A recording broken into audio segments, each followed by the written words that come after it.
Hola, muy buenas tardes a todos quienes nos ven y escuchan a través de nuestra transmisión en vivo en Estudio Humanitatis Radio por Facebook. Les damos la más cordial bienvenida. También a quienes nos escuchan a través de la plataforma Radio.fm, Radio Global, les damos la más cordial bienvenida a esta nueva emisión de su programa de divulgación de las humanidades y las artes, Estudio Humanitatis Radio. Agradecemos a todas las personas que se han suscrito ya a nuestra página de Facebook, quienes han compartido nuestros contenidos y también a quienes se han suscrito a nuestro canal de YouTube. Les agradecemos muchísimo que pues difundan nuestros videos ahí en esa plataforma en YouTube. Recuerden, subimos los videos de las entrevistas que tenemos en Facebook. La calidad del audio es ligeramente menor porque no transmitimos directamente por Facebook, por YouTube, pero está aceptable la calidad del video y del audio. Alejandro, buenas tardes. ¿Qué tal, profesor? Buenas tardes. Sean todos bienvenidos a una nueva Estudio Radio. Sí, una semana. Regresamos con toda la energía. Pues bien, saludamos a todo nuestro público desde El Alma del Mundo, Café y Salud, un centro cultural donde se ofrecen talleres, también hay un delicioso café para que vengan y prueben. Y pues tenemos para el programa del día de hoy un invitado muy especial, a quien recibiremos y presentaremos con gusto más adelante, y eventos culturales. ¿Qué tenemos, Alejandro? Tenemos una presentación del libro y una serie de lecturas. Hacemos la atenta invitación a la presentación del libro En busca del otro, trayectoria del pensamiento de Enrique Dussel. Este libro es del autor Federico Ledesma, profesor del Departamento de Filosofía de la Universidad de Guadalajara. Esta presentación se inscribe en el marco de la 57 Feria Municipal del Libro y la Cultura de Guadalajara 2026, que se lleva a cabo del 2 de mayo al 17 de mayo en los portales de la Presidencia Municipal de Guadalajara. La cita para la presentación de este libro es el día sábado 9 de mayo a las 8, a las 20 horas, 8 horas, a las 8 de la noche, en el escenario principal del Andador Pedro Loza, que es el que está entre el templo y la presidencia. Sí, ahí va a estar el escenario para que vayan a esta presentación del libro del profesor Ledesma.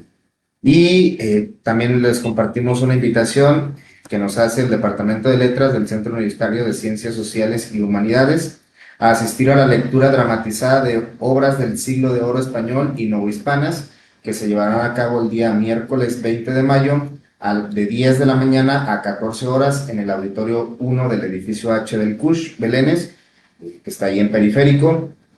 Este evento, esta lectura, está organizada por el doctor Luis Jorge Aguilera, que ya lo hemos tenido aquí, y al doctor Joaquín Rodríguez Beltrán, nuestro padrino de este programa, ambos del Departamento de Letras. Este evento se realizará en el marco del segundo Festival del Siglo de Oro, para que se den una vuelta a estos dos eventos interesantes, los dos, bueno, dentro de marco del CUSH, de eventos del CUSH, que además de académicos, también culturales. Sí, esos fueron nuestros eventos. Profesor, bueno, invitarlos al Festival Cultural de Mayo, que se lleva a cabo del 7 de mayo al 29 de mayo. Estos eventos los pueden consultar en www.festivaldemayo.org. Muy bien, pues ahí están las invitaciones para que no se pierdan estos eventos, sobre todo pues también la presentación del libro, que es sin duda un libro muy, muy interesante porque el doctor Ledesma pues se ha abocado a estudiar a Enrique Dussel desde hace ya muchísimos años. Y para pues nuestro programa del día de hoy tenemos en nuestra sección recordando a la biografía de Gilbert Simondon, que nació en 1924, murió en 1989, un filósofo francés, influyente en el estudio de las técnicas y las tecnologías, es conocido por su teoría de la individuación, fuente principal de inspiración para Gilles Deleuze y más recientemente Bernard Stiegler. Gilbert Simondon realizó sus estudios secundarios en el Liceo de Saint-Étienne, posteriormente prepara en el Liceo de Pax de Lyon el concurso para ingresar a la Escuela Normal Superior de París, donde fue admitido en 1944. Allí sigue los cursos de Martial Guerreau, Maurice Merleau-Ponty, Jean Hippolyte, entre otros pensadores. Trabaja como docente en física y filosofía de forma simultánea en el Liceo de René Descartes, situado cerca de la ciudad de Tours, hasta que en 1958 defiende su tesis doctoral del Estado, que consiste en dos trabajos: la individuación a la luz de las nociones de forma y de información, y sobre el modo de existencia de los objetos técnicos.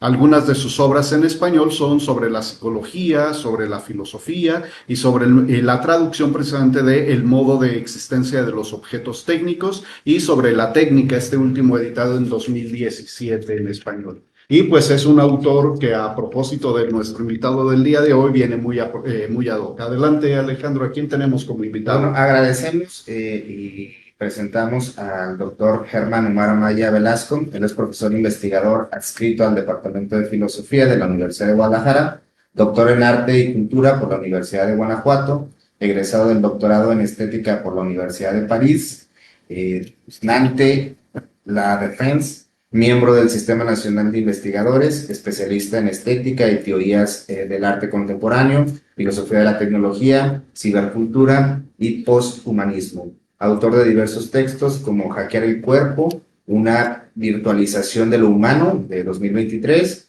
y de la tecnología digital del cuerpo, un diagnóstico de lo virtual, de 2024, del cual nos viene a platicar y viene a presentar en este programa. Profesor Germán, bienvenido. Bueno, buenas tardes, muchas gracias por la invitación, Alejandro, José Luis. Y bueno, también yo quiero comenzar diciendo que felicitarlos por el programa de radio, ¿no? Yo recuerdo haber venido aquí en sus primeras sesiones y pues me da mucho gusto que hayan venido y continuado y ampliado pues este proyecto. Involucra mucho, yo sé que involucra mucho trabajo diario, pues, entonces sí quiero reconocerlos y felicitarlos por este evento. No, muchas gracias, y pues gracias a nuestro público, que a final de cuentas pues este programa fue pensado para la divulgación y no tendría mayor sentido si no hubiera quien lo escuche.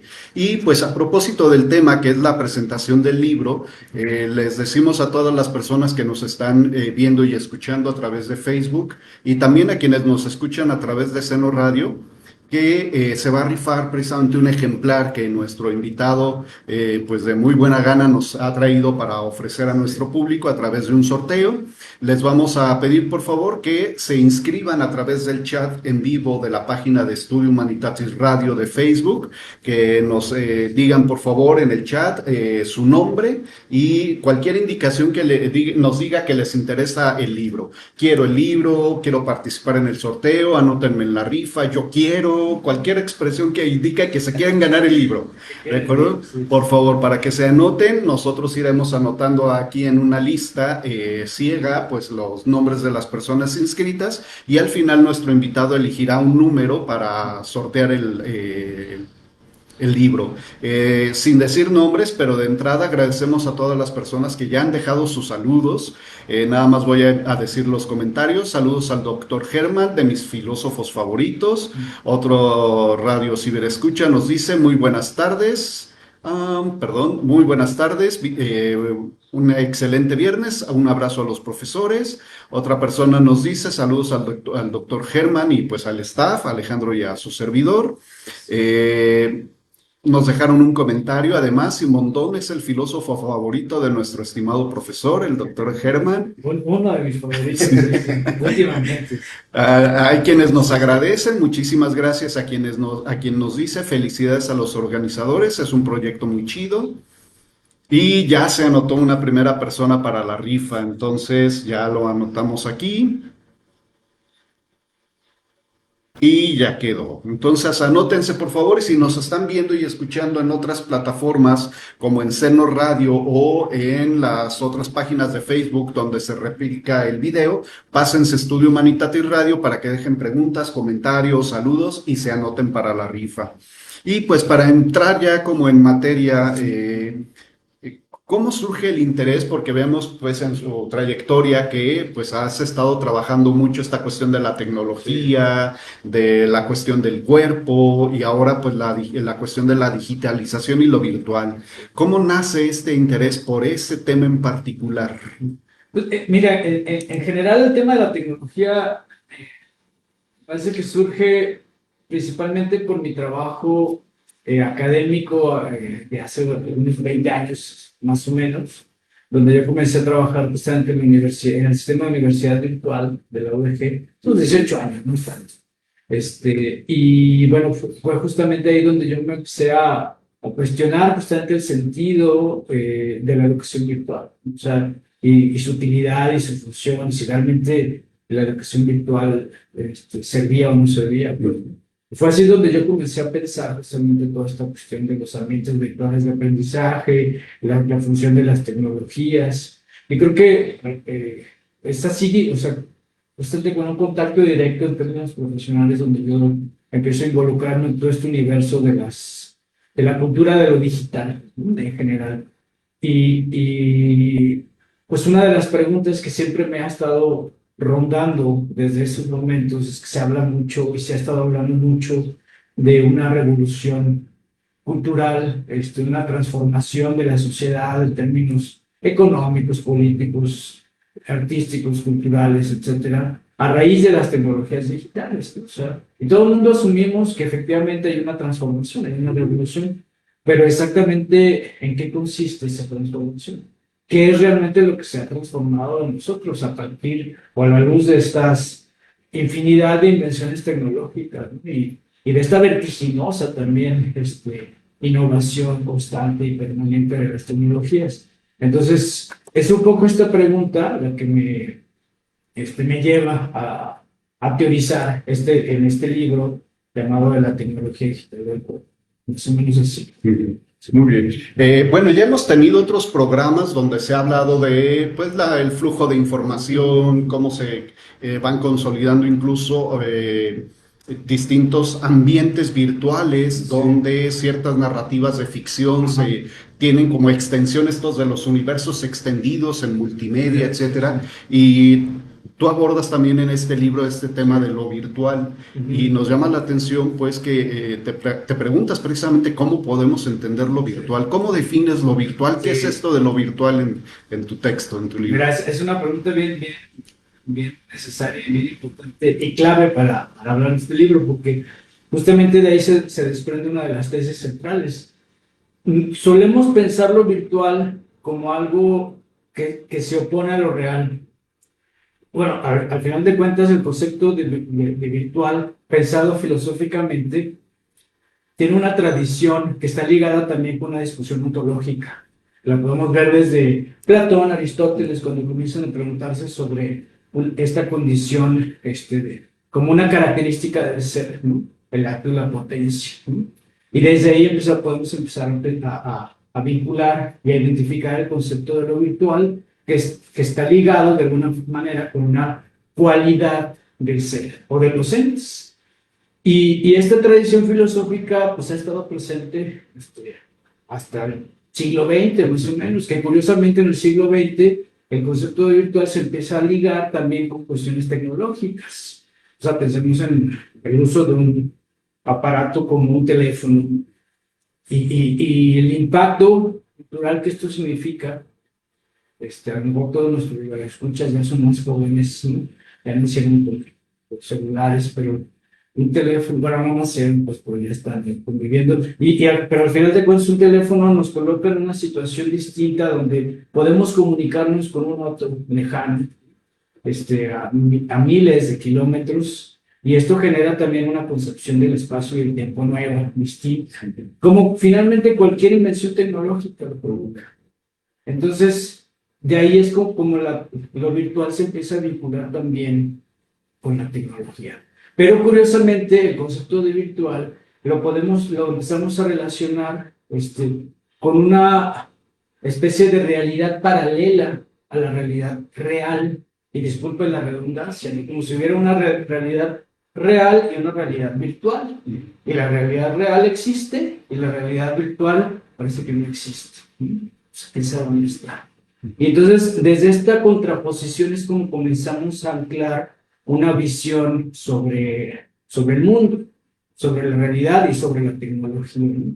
Nosotros estamos aquí, la tecnología y lo que sucede al interior de nuestras computadoras, pues es virtual, y es decir, pues saben, o no existe, ¿no?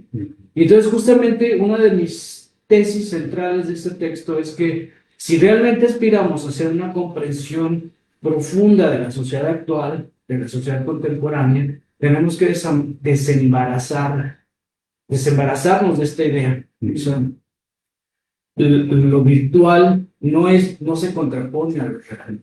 Lo virtual también es real, o sea, y lo virtual ocurre, existe, ¿no? Esa es un poco la idea, y bueno, un poco, sí, aquí lo dejo. No es como en la película Tron, que la persona entra en el mundo de lo virtual como, Sí, sí. y se separa totalmente de su existencia corpórea, física, y luego regresa y está como en dos mundos, ¿no? Sino Sí. que más bien hay que replantear Sí, es que al final de cuentas también, pues estas representaciones cinematográficas que también vienen de una literatura, de un género de ciencia ficción llamado cyberpunk, también nos hereda también una serie de imaginarios y de representaciones sobre lo virtual, como incluso este concepto de metamundo, si no recuerdo, lo inventó un escritor de ciencia ficción que es Neal Stephenson.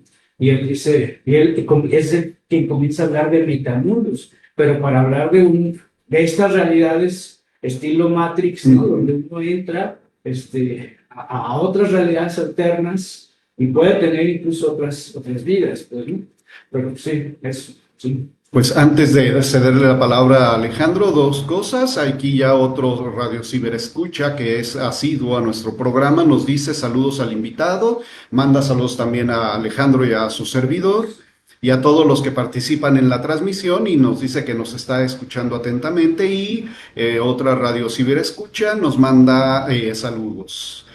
Pues a lo mejor luego podríamos platicar con cierta calma sobre la idea de lo virtual, Ajá. porque yo lo he trabajado, pero solo desde el ámbito de los medievales, por ejemplo, que ya trabajan la cuestión de lo virtual en el ámbito del conocimiento precisamente de la realidad. Alejandro, por favor. Bueno, agradecer a quienes nos están escuchando y a quienes ya están participando por el sorteo. Sigan mandando sus saludos, comentarios, preguntas también. A lo mejor hay alguien que ya leyó el texto del doctor Germán Amaya y bueno, quiere participar con alguna pregunta que quizás o hacer una aportación, pues bueno, será bienvenida y podrá participar. Y se van a críticas también. También. Ese también es el objetivo, no tanto de debate de este espacio, pero sí de apertura, digamos, ¿no? A mí me interesó mucho esta cuestión de cómo plantea usted en primeros capítulos, esta idea de la alteridad, o sea, cómo es que hay de alguna forma un entendimiento de lo virtual como si fuera una lucha constante con lo real, ¿no? Una contraposición muy marcada. Pero, y me parece que todos, de alguna forma, en algún punto, cuando nos hemos puesto a interactuar justamente en las tecnologías digitales, parecemos tener esta doble vida, digamos, de alguna forma, participar de las dos y de alguna forma nos hemos encontrado con entendernos como una duplicidad. Pero hay algo que en su texto nos plantea muy bien y no quisiéramos tampoco darles como un spoiler, como se dice en las películas, sino hacerles una invitación para que adquieran el libro. Si no se gana el sorteo, adquiera el libro. Incluso yo, si no se lo gana nadie, yo voy a adquirirlo porque me parece un texto. Yo digo, yo lo tengo, pero quisiera adquirirlo de manera física, perdón. Entonces, hay una parte que usted introduce muy bien, que es esta cuestión que no estamos viendo, el cuerpo. El cuerpo es digamos que es un elemento importante para entender la virtualidad, no de la manera en que la estamos entendiendo a lo mejor a simple vista, ¿no? Como una dualidad y una cosa que yo puedo participar de lo real, pero de lo virtual y de alguna forma en algún punto tengo que chocar y elegir entre lo real y lo virtual. Sí. ¿Cómo se introduce este concepto del cuerpo ya hablando de lo virtual. Sí. De hecho, sí, de hecho, por eso antes sí se llama el libro, ¿no? De la tecnología digital del cuerpo, porque es un texto que, o sea, más bien es un concepto que yo intento proponer y que intento construir. Primero deconstruyo ahí, desarmo toda una maquinaria conceptual para luego volver a juntar. Me sobraron un montón de piezas, luego, desarmando. ¿Y qué es lo que resulta? Pues este concepto de la tecnología digital del cuerpo. Que al final de cuentas, justamente la propuesta complementaria a esto que acabo de señalar sobre el concepto de virtual, como algo que tenemos que entonces repensar. Finalmente, por eso es que introduzco el concepto de cuerpo.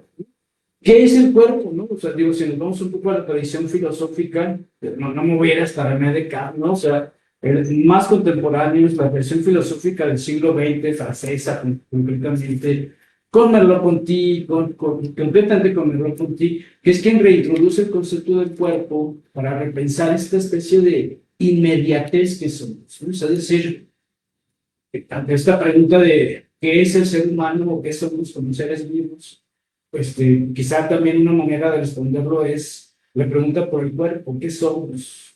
¿Somos un cuerpo o tenemos un cuerpo? Y en esta pregunta, la pregunta por si apostamos por esta especie de monismo en el que reconocemos que somos el cuerpo que tenemos, entonces de alguna forma estamos reconociendo una inmediatez, ¿no?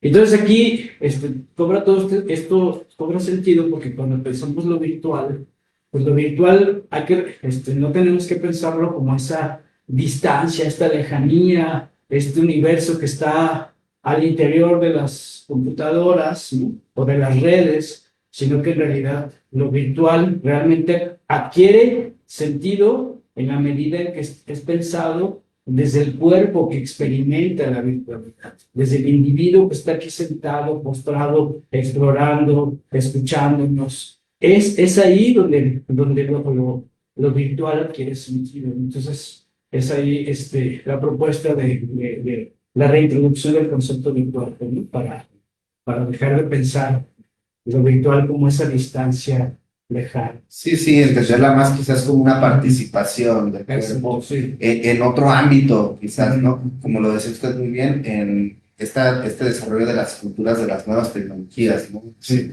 Más espacio, digamos, donde el individuo pueda desarrollar sus potencialidades, sean las que éstas sean, ¿no? Sí. Pero al final de cuentas sigue siendo el mismo cuerpo, ¿no? Participa de Está eso. ahí. Por eso, Sí, y llama la atención precisamente esta experiencia, porque yo también quería preguntar precisamente esta experiencia de lo virtual, cómo es que es experiencia, y creo que me has dado ya algo de luces, sobre todo pensando, por ejemplo, en las personas que entran en el mundo del videojuego, Sí. se ponen la gafa con la que están viviendo esa realidad virtual y tienen una experiencia, o quien escucha y crea incluso música y hay una experiencia del sonido ahí distinta, ¿no? Entonces a mí me llamó mucho la atención eso y creo que me quedó más claro con lo que acabas de decir. inmersivas, ¿no? Esas experiencias inmersivas. Que van más allá ya de una participación en un monitor y ya hay una serie de sensaciones, de participación diferente, rara, diferente. Y fíjense, volviendo a esta cuestión, cuando les decía, es que lo virtual siempre ha estado vinculado con una pregunta ontológica. La pregunta puede ser, y esto pareciera que nos sigue estorbando cuando pensamos lo virtual, porque luego sigue la pregunta sobre, ¿y cómo existe? ¿Cuál es el modo de existencia de los objetos digitales? ¿No? Parafraseando el libro de Nicholson, del modo de existencia de los objetos técnicos, ¿no? ¿Cómo existen? Y si realmente existen. Entonces, la respuesta pareciera automática es que no existen. Por eso son virtuales, ¿no? Entonces, ¿y qué tal si abandonamos? Esa es la propuesta. ¿Y qué tal si abandonamos la pregunta ontológica por una pregunta de tipo estética? ¿Sí? Es decir, lo virtual, pues es que ya no tiene sentido preguntarnos si existe o no existe, ¿no? La gente está pagando por ir a ver los conciertos de Soda Stereo con un holograma de Carlos Celats. O sea, realmente la pregunta pues es que lo que estamos viendo no existe, pues no tiene sentido, ¿no? Lo sabemos, es un holograma, es virtual, pero más bien la pregunta sería, y cómo estamos percibiendo esa realidad virtual, cómo nos afecta, cómo percibimos el mundo. Entonces es una pregunta estética, ya no ontológica, ¿sí? Es este tránsito, según me pregunta la otra. ¿Cómo es afectado el cuerpo cuando percibe esa realidad? ¿No? O sea, cuando usamos lentes de realidad virtual, pues digo, seguramente hemos visto un montón de videos divertidos donde la gente realmente es afectada y es sobreestimulada y termina cayendo al piso, ¿no? Etcétera, ¿no? Porque el cuerpo está siendo afectado, ¿no? Pero también está siendo afectado a niveles de una ansiedad que nunca habíamos experimentado, ¿no? Cuando estamos por estar persiguiendo la última aplicación, por estar consumiendo el último objeto, etcétera, etcétera. ¿Sí? Sí. Y tiene también implicaciones sociales, incluso Sí, sí. si pensamos que esa experiencia de lo virtual afecta de alguna manera ya no al cuerpo del individuo, sino al cuerpo del colectivo o a la colectividad como cuerpo, ¿no? Antes de continuar, porque hay otras cosas muy, muy interesantes que nos llamaron la atención del libro, uno de nuestros radios ciberescuchas hace un comentario y en función de eso, dos preguntas. Dice, quisiera preguntar al invitado, tomando en cuenta su trayectoria como investigador y docente. Primera pregunta, ¿qué impacto real ha visto en los procesos de investigación y estudio con el uso de las nuevas tecnologías, tales como los modelos de lenguaje de gran tamaño, comúnmente llamados inteligencias artificiales, en particular en lo referente a la redacción y argumentación de textos, tanto en su desarrollo personal como en el de sus estudiantes? Y no sé si quieres que te lea la segunda pregunta de una vez. Sí. Bien. Y la segunda pregunta dice, ¿pueden tomarse estas tecnologías como una virtualización del conocimiento del colectivo humano, volviéndose una centralización de información que se vuelve fácilmente accesible y fomenta el desarrollo del pensamiento individual? Ya. Son dos buenas preguntas. Creo que debe haberme esperado la segunda. La releemos, no hay problema. Bueno, a ver, definitivamente sí hay una implicación. A ver, déjenme contextualizar. Este libro yo lo escribí como en el 2022 o 2021, más o menos en ese proceso. Y era un ensayito como una secuela de algunas ideas que había quedado en una investigación doctoral. Y bueno, luego a veces el tiempo de los libros son como medios misteriosos, ¿no? O sea, a veces tardan en salir a la luz. Y es lo que pasó con este libro, ¿no? Porque yo gané ahorita voy a responder, yo gané una convocatoria para la publicación del libro por la Universidad Autónoma de Sinaloa. Luego tuvieron algunos problemas ahí económicos la universidad, y terminó publicándose hasta el 2024, el libro. Y en ese periodo, pues yo ya, pues mis referencias, mis reflexiones, pues ya habían cambiado, ¿no? O sea, no, es que ya déjenme, ya no publico, pues es que yo ya pienso distinto, ¿no? Pero bueno, no, afortunadamente se publicó. Ahora que lo releo dije, bueno, está bien hecho, qué bueno que se publica, pero ¿por qué estoy señalando esto? Porque el tema de la inteligencia artificial como tal no aparece en este libro.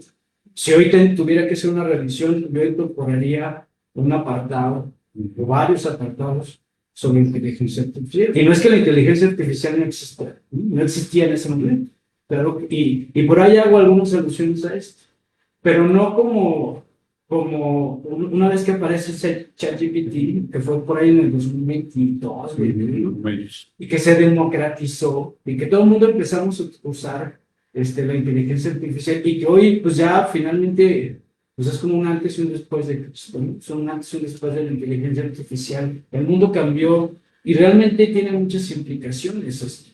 Pensar en términos investigativos, en términos de la transformación de los modos de comprender, de conocer, de investigar, de redactar, por supuesto que tiene muchas implicaciones. Yo uso inteligencia artificial, ¿no? Pero entonces hay que repensar un montón de cosas, ¿no? Y eso es el reto me parece uno de los retos contemporáneos para las humanidades en general, entender todas estas implicaciones, esas transformaciones, ¿no? En los procesos creativos, en términos legales, en términos de investigar. Sí hay una transformación. Esa es más o menos la respuesta que yo doy. Yo observo con los estudiantes, pues definitivamente los estudiantes hoy estudian distinto, gracias, o por culpa de las inteligencias artificiales, ¿no? O sea, porque también se están ahorrando una serie de pasos, de procesos que nosotros teníamos que hacer para sintetizar un libro. Pues ellos se los piden a las ideas, ¿no? Tiene ventajas, sí, tiene desventajas también, un montón. Pues hay que repensar también un montón de cosas. Hay otra pregunta más de otra de nuestros radios ciberescuchas. Dice, profesor, a mí me genera la duda de si podría lo virtual convertirse en una forma legítima de resolución social, capaz de producir vínculos, justicia y reparación reales, aun cuando ocurra fuera de la materialidad tradicional del cuerpo.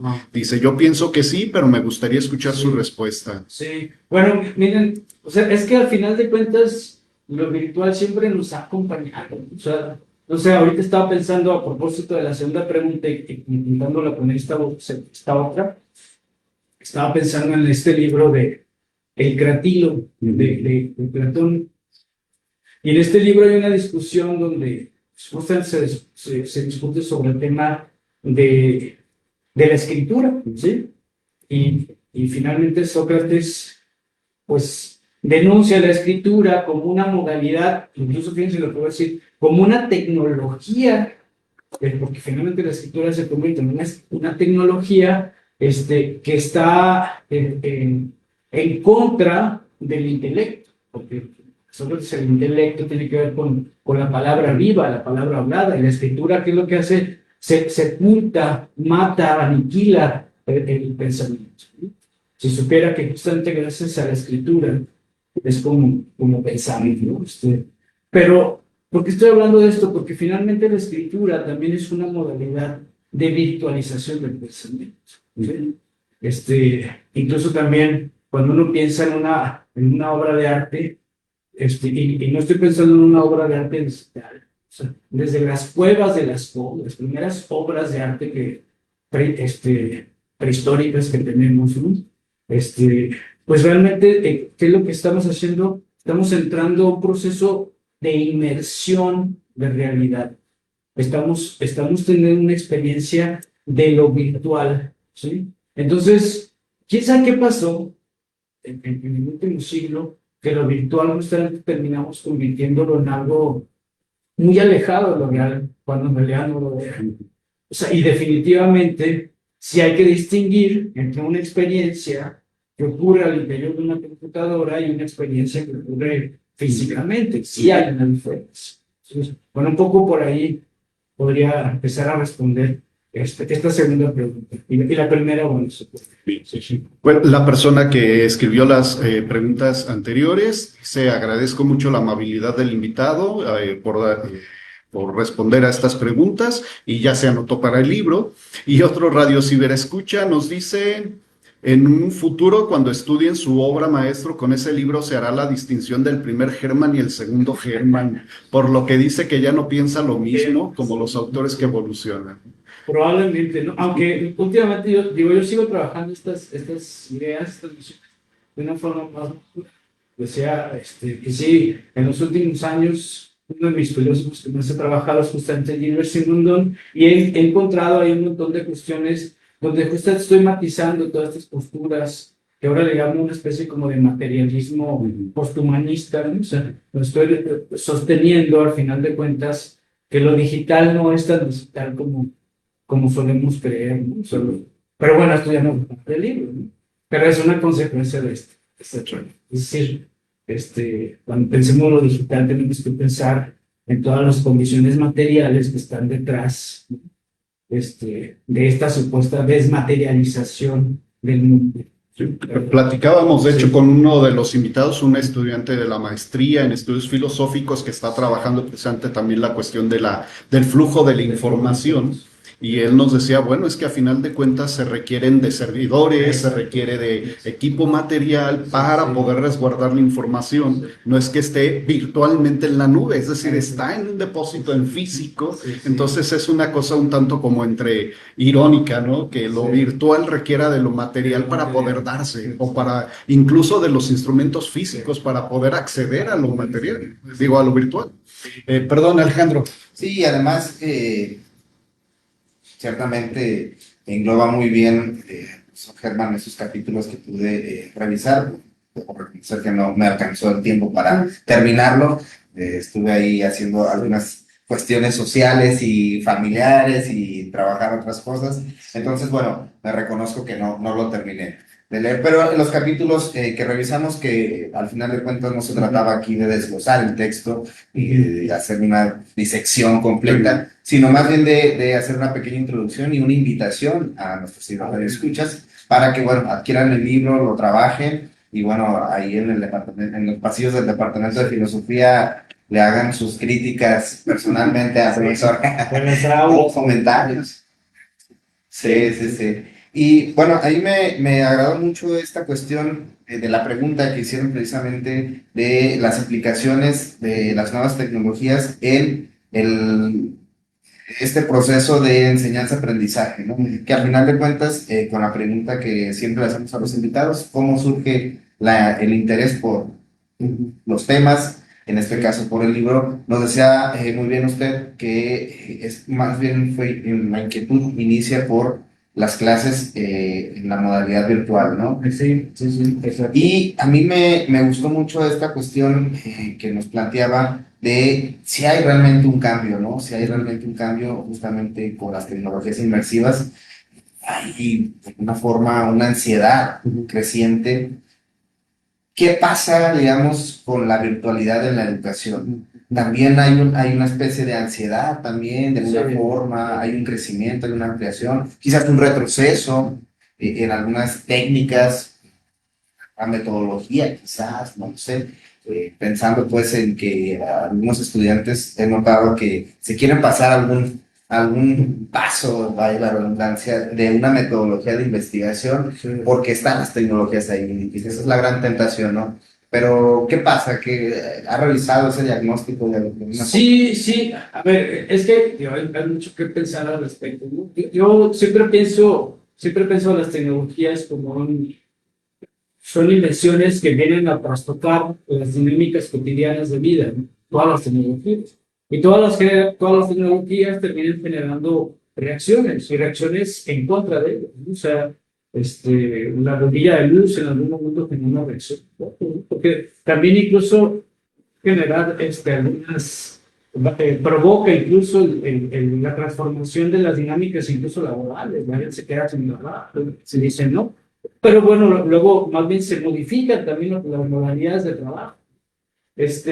Y entonces cuando pienso, por ejemplo, no sé, en la imprenta, ¿no? O sea, la imprenta fue una invención tecnológica súper interesante y generó toda una revolución en términos culturales. Y no es casualidad que junto con la imprenta luego vengan las revoluciones, ¿no? O sea, en el mundo, pues, ¿no? Porque la gente aprende a leer, la gente empieza a formular una serie de cuestionamientos y a pensar políticamente incluso de reforma.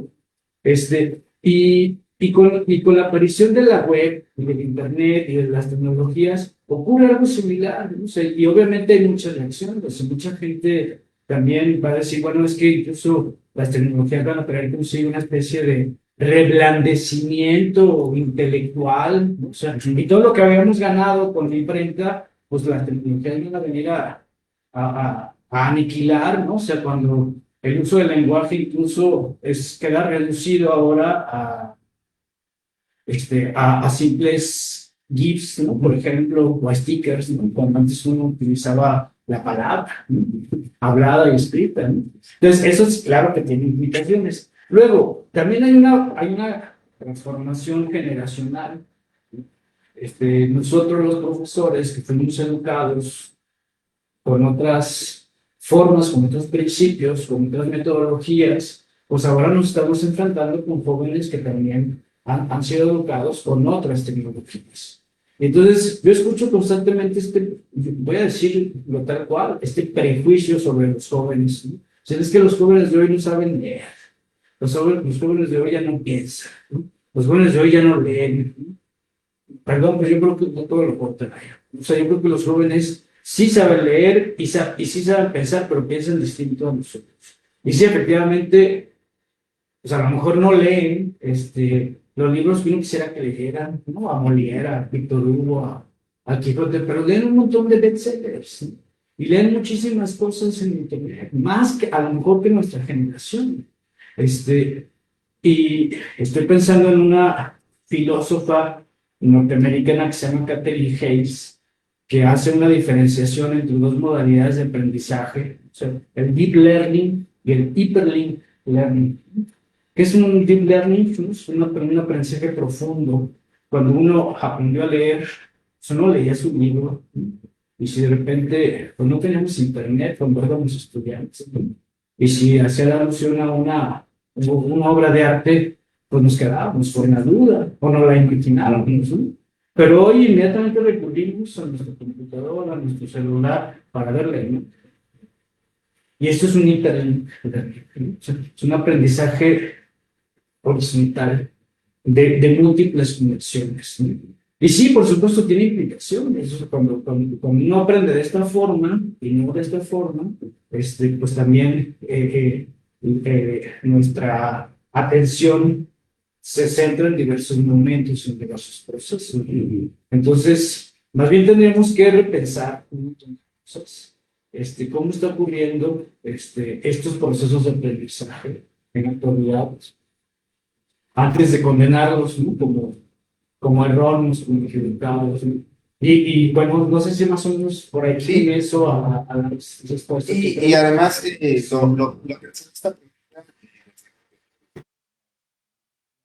teníamos ya en el guión, pero venía ya remasticando esa pregunta, porque a mí me tocó precisamente atravesar 4 semestres de la pandemia, ¿no? Sí. Entonces hubo cierta reticencia de ciertos estudiantes, en las cuales me reconozco yo, de tomar materias virtuales, ¿no? Como que se nos hacía que algo se perdía entre la pantalla, el profesor, la cámara, la pantalla, y luego que me llegara a mí, ¿no? Como que había algo que se perdía, ¿no? Claro, al principio se pierde el diálogo directo, ¿no? Fallaron muchas cosas, aprendimos muchas cosas, surgieron nuevas aplicaciones y esas aplicaciones, claro, tenían prueba y error, ¿no? Después creo que algo favorable es que se quedó muy bien las sesiones por Zoom, ¿no? Es decir, quizás ese día tenías un poco de sueño, tenías alguna problemática, pero se quedaba guardada y algunos profesores la resubían. Y entonces uno la veía y podía hacer apuntes, ¿no? Quizás son esas cosas a favor y en contra, precisamente. Y era más o menos por donde iba mi pregunta para ver si más o menos como que mi experiencia precisamente con ese cambio de modalidad de aprendizaje físico real y ese aprendizaje virtual de las pantallas. Fíjate que hace algunos años, justamente en periodo de pandemia, con este colega también del departamento de filosofía, Aldo Carvajal, escribimos coordinamos un libro, editado por la universidad, de hecho está ahí disponible, colgado en la red, se llama El Abulón enlatado, ¿no? Un título bien curioso que se me ocurrió. La educación de las artes en tiempos de pandemia, ese es el subtítulo. Este molusco raro llamado las artes, que no está enclaustrado y que implica y que exige un montón de trabajo manual, físico, presencial, cómo se ve secuestrado por la pandemia y cómo educar, ¿no? Entonces, el artículo que yo escribo ahí, justamente hago una crítica a esto que acabas de señalar. Hay que pensar la educación virtual y la virtualización de la educación. Son dos cosas distintas. ¿Qué es lo que pasó en la pandemia? Virtualizamos la educación. Es decir, lo mismo que hacíamos de forma presencial, lo llevamos a las pantallas. Y eso no es educación virtual. Y por eso es tan cansado, ¿sí? Porque lo único que estábamos haciendo es dar una clase en una pantalla, ¿sí? Y eso es muy agotador, ¿no? Incluso perceptivamente para el aprendizaje, cognitivamente, agota, ¿sí? La educación virtual tiene que ver con aprender a desarrollar ambientes de aprendizaje, ¿no? Con empezar a utilizar todas estas herramientas tecnológicas que abundan y cómo utilizarlas para generar y provocar otras modalidades de aprender, ¿no? Y entonces es otra cosa distinta. Sí, sí, bien. Bueno, entonces parece que sí, más o menos venía, Sí. había leído con cierta asertividad el texto y me suscitó algunas experiencias anteriores. Profesor, Bien, antes de continuar, a todas las personas que nos están escuchando y viendo a través de Estudio Humanitatis Radio por Facebook, pueden anotarse para la rifa del libro a través del chat en vivo. Quienes nos escuchan a través de Seno Radio, pues por favor busquen que puedan conectarse a Facebook para poder anotarse la rifa del libro y dejar también sus preguntas. Otro radio ciberescucha nos dice saludos a todos, muy buen tema y ya se anotó para la rifa del libro. Y otro de nuestros radio ciberescuchas pregunta, en su libro habla de la pornografía o el erotismo, temas que ya ha trabajado, y la virtualidad. No, este tema no está trabajado en este texto. Efectivamente, el tema de la pornografía y el erotismo es un tema que yo por ahí he trabajado en otros momentos de mi vida, también por cuestiones pues, un poco azarosas también, pero aquí no lo trabajo. Este texto más bien está enfocado principalmente en el asunto, concretamente en explorar el fenómeno de la tecnología. El tema del erotismo, la pornografía, tengo por ahí algunos artículos, que igual se los puedo compartir si me escribe, con mucho se los puedo compartir. Bien, pues ahí está. A mí me llamaba mucho la atención este concepto de distancia, Ahí está, sí. porque es un tanto, no sé, extraño, porque hablamos, por ejemplo, de educación a distancia, Sí. pero es que en realidad este espacio que reconocíamos como virtual, como si fuese una realidad alterna, pues en realidad nos acerca. Entonces hay una especie como de juego ahí interesante entre una lejanía que se vuelve cercanía, una distancia que se vuelve cercana Sí. cuando estamos frente a la computadora, trabajando en la computadora. Yo lo he vivido hasta cierto punto cuando al leer un autor, por ejemplo, estoy estudiando a Fray Alonso de la Veracruz, tengo su texto a la mano y de repente me encuentro ahí con no sé cuántos autores está comentando, pero entro a la computadora y encuentro digitalizaciones de los libros de los autores que él está comentando y me permite acceder y acercarme a ese conocimiento que está a la distancia guardado en repositorios en universidades en Europa. Entonces, una cosa bien curiosa lo de la distancia, pero en tu libro mencionas en el capítulo precisamente de la distancia, el ángel de la historia. Y lo utilizas como un referente para poder hablar precisamente de la distancia, la inmediatez, el presente, el pasado. Y me gustaría que platicaras un poquito más sobre esta figura del ángel de la historia. Sí, sí. ¿Qué papel juega precisamente en esta concepción de la distancia? Sí, sí, muy bien. Por aquí cito pues un epígrafe pongo de una cita que hace Merleau-Ponty. O sea, a su vez Merleau-Ponty cita a un filósofo que se llama Robert Delaunay y dice, estoy en San Petersburgo en mi cama. En París, mis ojos ven el sol. Finalmente está hablando de una realidad virtual. O más bien de esta experiencia paradójica de lo cercano y lo lejano. Ya saben que a Merleau-Ponty le encantan esto que se le llama en literatura los quiasmos, estas relaciones contradictorias, lo distante que está cercano, lo virtual que es real, etc. ¿No? Bueno, comienzo así un poco para empezar a responder la pregunta.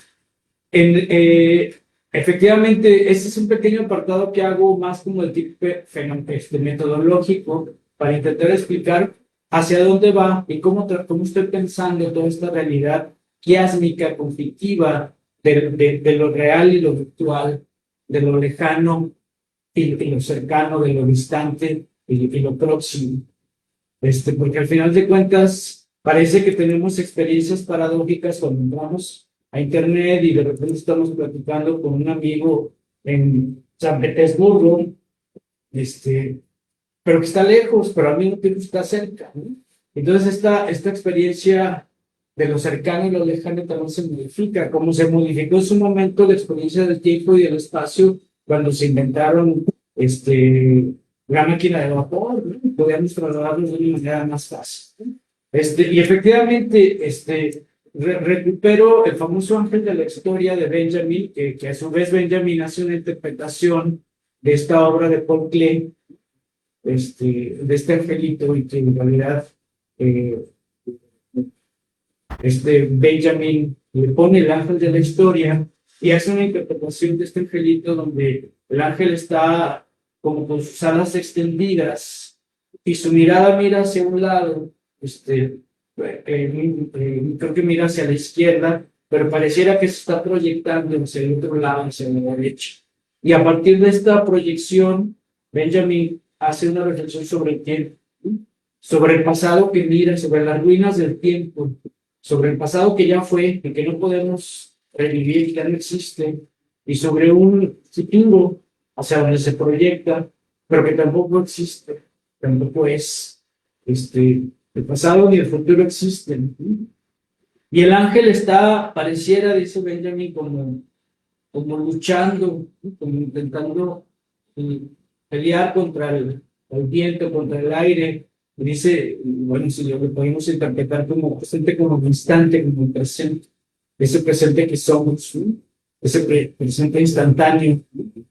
Y un poco desde esta lógica, lo que yo planteo es, y la pregunta que me hago es, ¿cómo es posible pensar el tiempo que somos cuando estamos inmersos en él?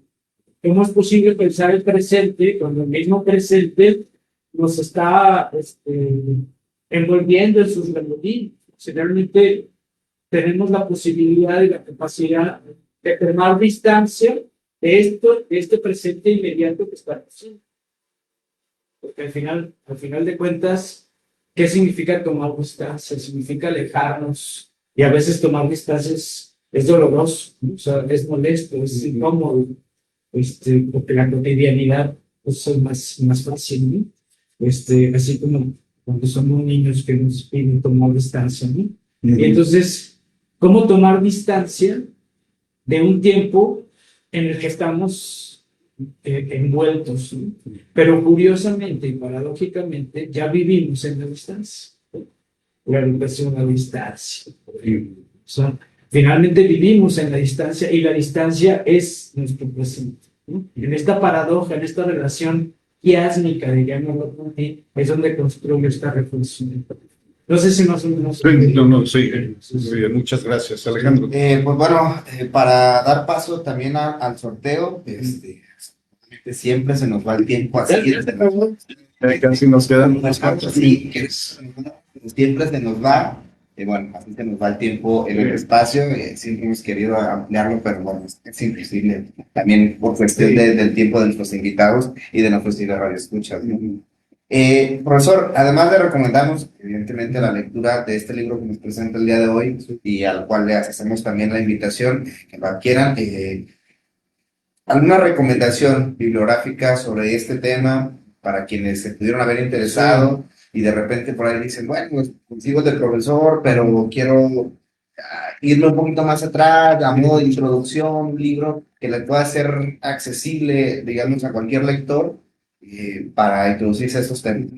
Bueno, pues yo recomendaría este autor que ya comenzamos citando, a Gilbert Simondon. O sea, Gilbert Simondon tiene un libro que se llama Del modo de existencia de los objetos técnicos, ¿no? Y fue un libro que él escribió, pues, de hecho fue parte de su tesis doctoral, escribió 2 libros súper densos, ¿no?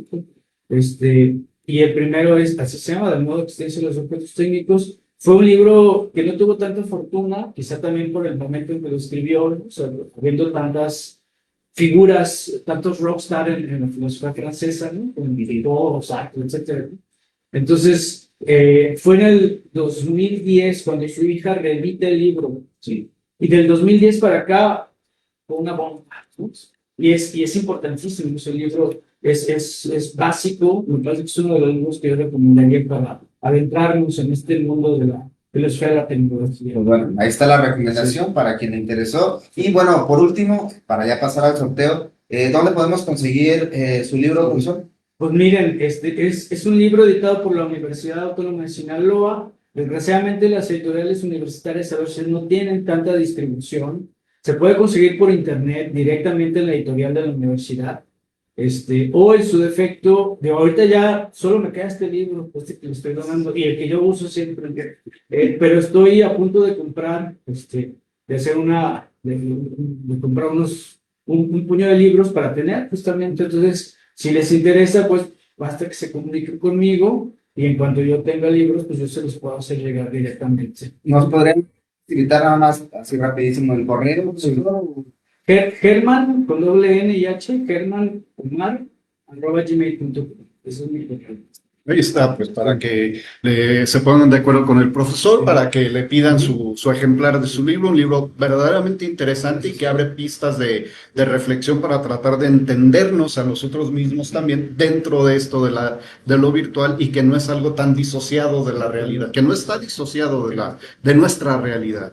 Bien, pues agradecemos a todas las personas que dejaron sus comentarios, que le dieron like a nuestro video y a quienes se anotaron para la rifa. Son 6 personas. Por favor, Germán, del 1 al 6, un número. El cual 4. Pues le damos, felicitamos a Rosa Gómez, que se ganó este libro. Felicidades. Y agradecemos a Saúl de Lea, a Sergio Martínez Ruiz, a Selene Campos, a Dalid Duarte y a Fernando Villegas, que también se anotaron para la rifa, pero pues fue nuestra radio ciberescucha Rosa Gómez. Por favor, escríbanos al chat o un comentario en nuestra página, un mensaje para ponernos de acuerdo y poder hacerle llegar su libro. Pues, Germán, te agradecemos muchísimo que hayas aceptado la invitación a acompañarnos, a platicarnos sobre este libro y pues Estudio Humanitatis Radio sigue siendo tu casa para cuando gustes venir y platicar sobre otro de tus temas, alguna otra publicación, algún otro vertiente de tu investigación, pues serás bienvenido. Alejandro. Bueno, nada más agradecer al doctor Germán, agradecer a todos los que nos escucharon el día de hoy. Este programa, además de muy interesante por la presentación y por el sorteo de este ejemplar, bueno, es un preámbulo para la siguiente semana, que es nuestro segundo aniversario. Así es. Cumplimos ya 2 años de emisiones ininterrumpidas, a menos que, bueno, hemos interrumpido solamente por cuestiones. Sí, nos hemos tomado nuestras vacaciones, nuestros ratos de descanso, porque sí son necesarios a veces, y tendremos precisamente el próximo viernes a un invitado también de lujo, el maestro Jesús López Salas, que nos va a hablar sobre la felicidad humana, la posibilidad de ser felices el día de hoy. Será nuestro padrino de segundo aniversario.